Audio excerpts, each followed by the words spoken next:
Terve pere on haige. Ärkasin eile hommikul selle peale, et abikaasa Tuuli köhis mu kõrval kõvasti. Ta ütles, et tunneb end halvasti ja on vist haige. Ta nägi tõesti halb välja. Nägu oli valge ja silmad punased.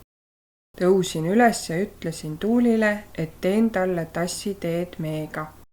Läksin kööki, panin vee keema ja tegin hommikusöögiks putru. Samal ajal tuli Mari kööki. Mari vaatas putru ja ütles, et ei taha süüa, sest kõht valutab. Viisin Mari diivanile multikaid vaatama ja ütlesin, et tulen kohe tagasi. Martin oli ikka veel lastetoas. Ta lamas voodis ja ütles, et kurk on valus. Vaatasin Martini kurku, see oli punane. Katsusin ta pead, see oli kuum. Ütlesin Martinile, et toon kohe kraadiklaasi. Läksin tagasi kööki ja helistasin tööle.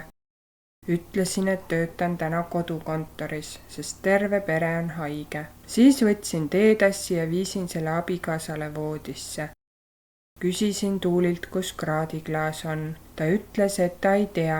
Otsisin ravimikarpi ja kraadiklaasi köögist ja vannitoast.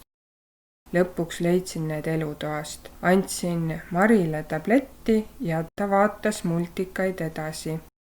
Pärast seda läksin lastetuppa ja kraadisin Martinit. Kraadiklaas näitas 38 kraadi. Nii kõrge palavik. Vaatasin ravimikarpi, aga seal ei olnud paratsetamooli. Sõitsin apteeki ja ostsin paratsetamooli, köhateed ja C-vitamiini. Kodus tegin naisele köhateed ja andsin Martinile tabletti.